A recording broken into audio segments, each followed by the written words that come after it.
राय लग गई? जाओ नानी को मम्मी को किसी करो और जल्दी से जाके गाड़ी में बैठ जाओ। मौसी छोड़ देंगे स्कूल। जल्दी जल्दी चलो, क्विकली क्विकली गाड़ी में।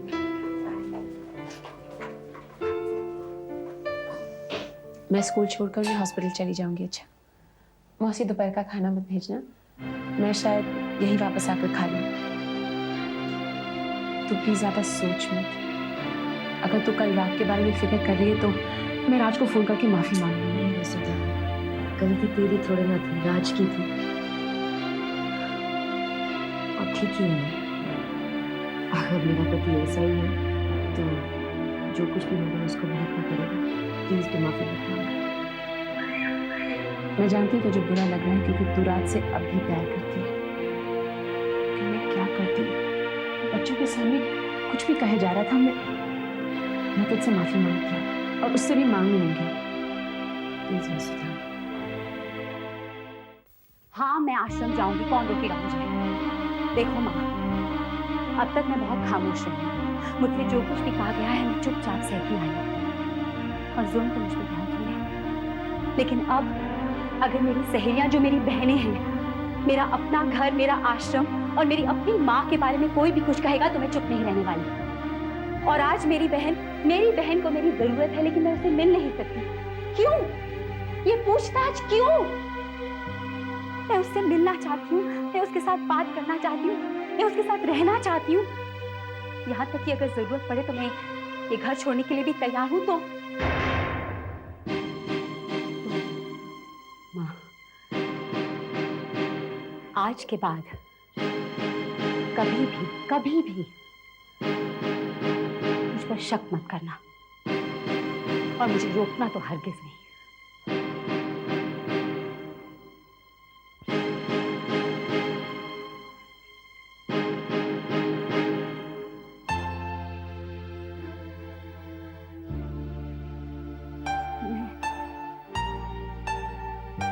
मैं शिल्पा के पास जा रही हूँ।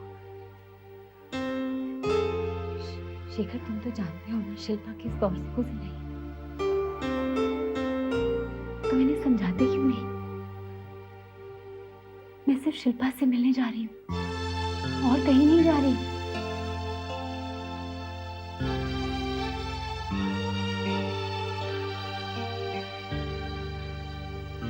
मुझे सिर्फ तुम्हारे भरोसे की जरूरत है। पूरी दुनिया चाहे कुछ भी कहे,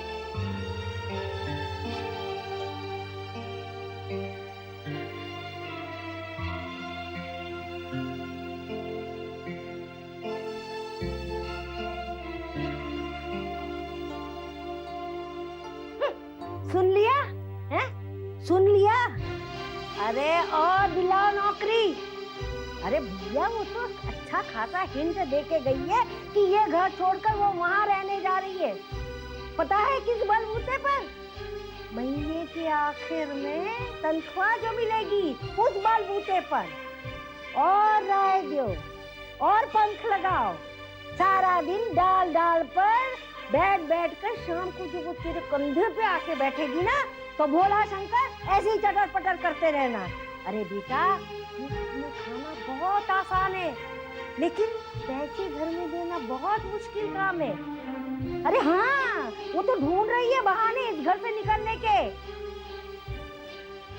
अरे समझा कि नहीं समझा? तू क्या समझेगा? हाँ, समझता तो फिर बात ही क्या थी।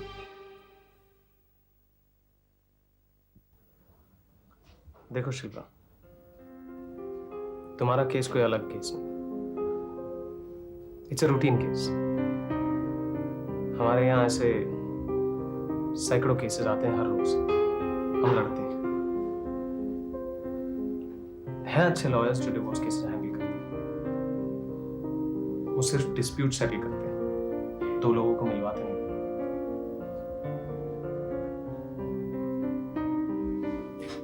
तुम्हारे केस में भी अब सिर्फ डिस्प्यूट सेटल करना होगा। ये देखना होगा कि तुम्हारे हक में क्या आता है और राज के हक में क्या। प्रॉपर्टी, पैसा, एलिमनी, चाइल्ड सपोर्ट वगैरह। यहीं पर हमारी इंटेलिजेंस काम आती है, हम इसी बात के पैसे लेते हैं।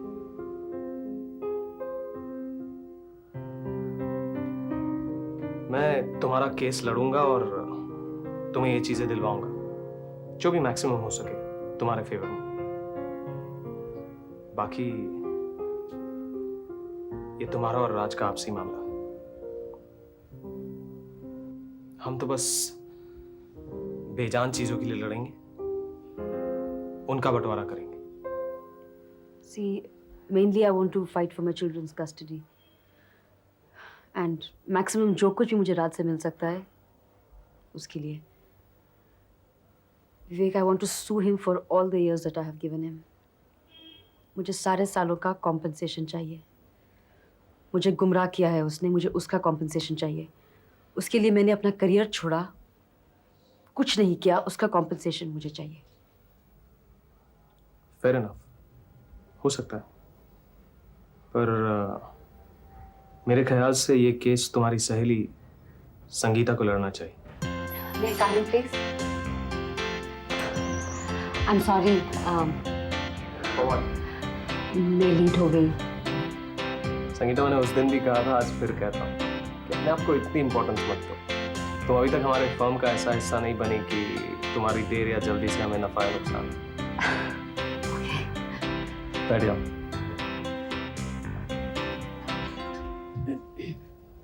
पर हाँ, आज हमारी फर्म तुम्हें एक ओहदा देने जाती है, एक केस सौंप रही है। जी? राज और शिल्पा का case. You have to fight it independently. Vivek, it's okay, मेरा पूरा हाथ रहेगा, मैं तुम्हारी पूरी मदद करूंगा। मैं जानता हूं कि ये केस तुम्हारे लिए बहुत मुश्किल है, बट मैं चाहता हूं कि आज से तुम्हारा नजरिया सिर्फ एक लॉयर का हो एंड नथिंग एल्स।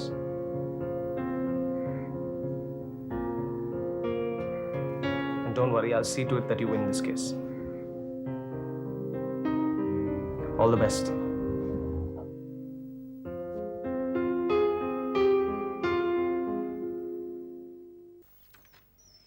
अरे कोमल, राहिल, ये हमें दे दो। अरे धीरे धीरे समझ गए। बैग निकालो, बैग। ओके, हाँ। अरे धीरे।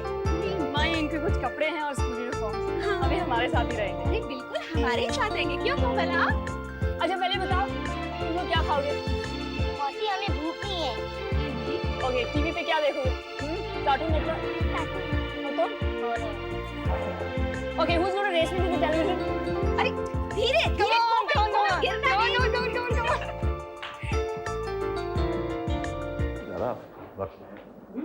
जी हाँ, ज़्यादा वक्त नहीं हुआ। Good morning doctor Girish. Good morning Vasudha. Vasudha, इनसे मिलो, ये हैं डॉक्टर हर्षवर्धन व्यास, यहाँ के नए head of the department. You know, meeting में उस दिन इन्हीं के बारे में बात कर रहे थे। जी हाँ, आई नो। आप नहीं जानते डॉक्टर साहब कि इस हॉस्पिटल के सभी डॉक्टर्स आपके आने का कितनी बेसब्री से इंतजार कर रहे हैं। रियली? यहाँ आने के बाद यहाँ लोगों को देखकर ऐसा लगता तो नहीं कि मेरा बेसब्री से इंतजार हो रहा था? भाई सभी तो अपने अपने कामों में बिजी हैं। नहीं, ऐसी बात नहीं है डॉक्टर साहब। एक्चुअली शायद किसी को पता नहीं होगा कि आप आ गए। एक्चुअली मैं अभी तो इन्हें लेकर निकला कि सबसे मिलवा दूँ, हॉस्पिटल दिखा दूँ। सबसे पहले तुम मिल गए। पता नहीं मैं लकी हूँ या इन्हें लकी कहूँ, आई डोंट नो। जी नहीं, लकी मैं हूँ।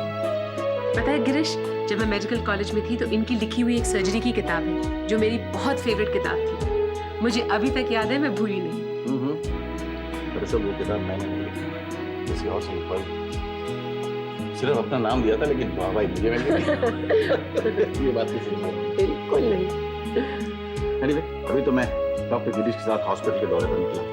मैं चाह रही थी कि मैं खुद आपको राउंड्स पे ले जाऊं, बाकी डॉक्टर से आपका तारुफ करा दूं, लेकिन हॉस्पिटल में थोड़ी हलचल मची हुई है। डॉक्टर स्ट्राइक पे जाने चाहिए, मैं उसे सुलझाने की कोशिश कर रही हूँ।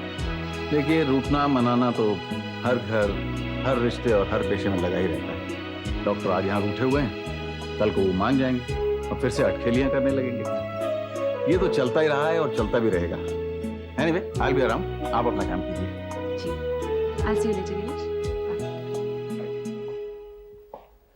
सच पूछिए डॉक्टर साहब तो इस हॉस्पिटल को यहाँ तक पहुँचाने में वसुधा का बहुत बड़ा हाथ है। मैं तो ये मानता हूँ कि वो डॉक्टर नहीं बल्कि डॉक्टर कम एक सोशल वर्कर ज्यादा है। आपके कहने का मतलब है कि डॉक्टरी उनकी हॉबी है और सोशल वर्क उनका पेशा है? ऐसे ही समझ ली। अरे आ गए लोग।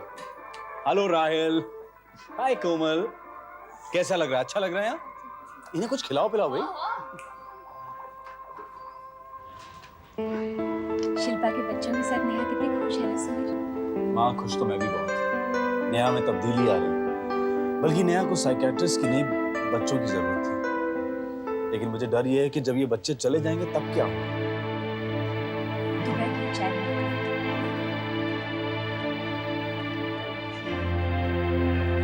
ये लो हमारे चॉकलेट्स, हमारे बिस्किट्स। आओ बैठो।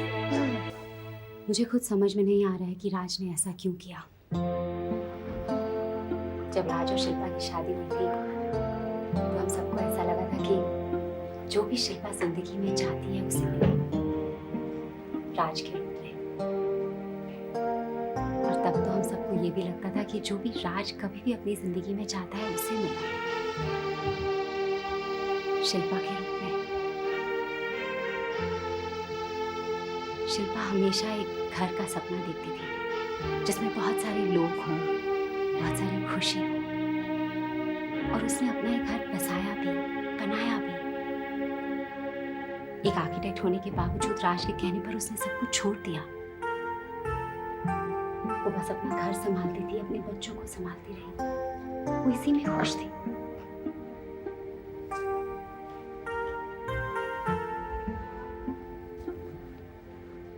मगर आज वक्त ने उसे एक ऐसे मुकाम पर लाकर खड़ा कर दिया है जहाँ पर वो बिल्कुल अकेली है। उसे हर चीज की शुरुआत शुरू से करनी होगी। सच तो यह है कि इस सारे सिलसिले के अंत में शिल्पा को अपनी जिंदगी की शुरुआत उसके करियर को लेकर बिल्कुल वहां से करनी होगी जहां उसने अपनी डिग्री हासिल करने के बाद उसे छोड़ा था। लेकिन राज तो पीछे मुड़कर भी नहीं देखेगा ना, वो तो बस आगे ही आगे बढ़ता निकलता जाएगा। संगीता, तुम ठीक कह रहे हो, पर शिल्पा में एक हिम्मत है, और फिर तुम लोगों का साथ भी तो है। वो कमजोर बिल्कुल नहीं पड़ेगी। हाँ विवेक, आज का दिन मेरे लिए बहुत महत्वपूर्ण है। शिल्पा बहुत दिनों से अपने आप से जूझ रही थी, हालात के साथ लड़ रही थी, उसे कुछ समझ में नहीं आ रहा था। आखिर उसने भी एक फैसला कर ही लिया, और मैं उसके इस फैसले को सच और सही साबित करूंगी, तुम्हारी मदद के साथ। बेटी एक बार, बस एक बार मेरी बात सुन लो। नहीं, नहीं का मतलब होता है नहीं सरता जी। मैं एक बार आपको मना कर चुकी हूँ, आप बार बार वही बात क्यों दोहराती हैं? Now please get out of my cabin.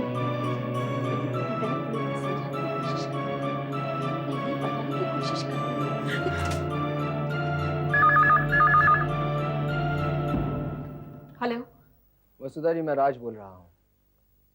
राज, राज मैं तुम्हें फोन करने वाली थी। I am so sorry about yesterday Raj, मुझे माफ कर दो।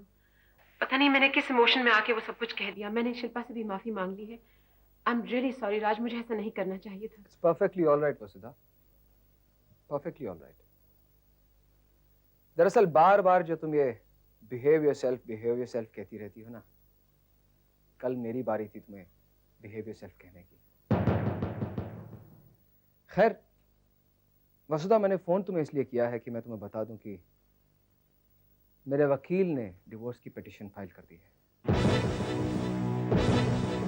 तो पेपर्स में तुम्हें भिजवा, तुम और शिल्पा उन्हें पढ़ लेना और मुझे फोन से बताना। याद है वसुधा, उस दिन रेस्टोरेंट में तुमने बार बार मुझसे पूछा था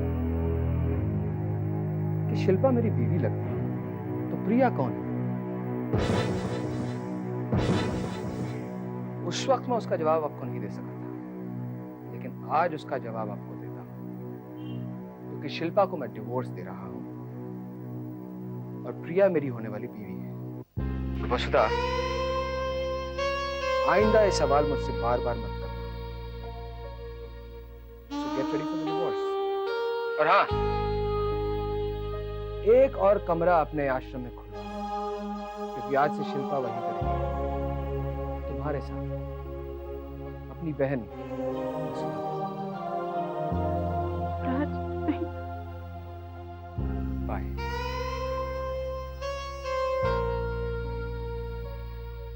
बेटी,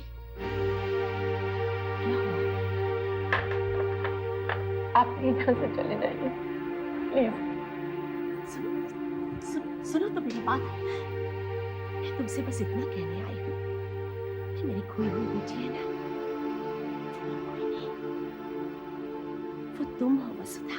मैं किसी की बेटी नहीं हूँ, मैं किसी की बेटी नहीं हूँ। और अगर मेरी कोई माँ है तो मुझे उससे नफरत है, क्योंकि उसने मेरे पैदा होते ही मुझे कचरेदान में डाल दिया। अगर ऐसा था तो फिर उसने मुझे पैदा ही क्यों किया? अगर मेरी कोई माँ है तो वो मौसी है, अगर मेरा कोई घर है तो वो आश्रम है। आप यहाँ के मुझे परेशान क्यों करती हैं? अगर आपका और मेरा खून का रिश्ता भी है ना, तो मैं उसे नाकारती हूँ, मैं उसे मानने से इनकार करती हूँ, मैं उसे ठुकराती हूँ। नहीं ऐसा, आप चली जाइए, आप कोर्ट जाइए, दलीलें कीजिए, दस्तक कीजिए, कुछ भी कीजिए, लेकिन मैं आपकी बेटी बनने से इनकार करती हूँ। नहीं बेटी, ऐसा मत करना। एक मिनट। हेलो गौतम जी, मैं वसुधा बोल रही हूँ। हाँ वसुधा, कहो कैसी हो? मुझे आपसे बहुत जरूरी बात करनी है। आपकी पत्नी ने मुझे बहुत परेशान किया है, पता नहीं क्यों नहीं ये पहले कि मैं आपकी बेटी हूँ। तुम मेरी बेटी हो वसुधा। वसुधा, हम 10 मिनट के बाद बात कर सकते हैं। दरअसल 10 मिनट में मैं घर पहुंच जाऊंगा। नहीं गौतम जी, मुझे ये बात अभी करनी है। वसुधा, मैं गाड़ी चला रहा हूँ, एक हाथ में फोन है, एक हाथ में स्टीयरिंग व्हील। और नहीं, ये बात अभी करना बहुत जरूरी है। I want to resolve this now.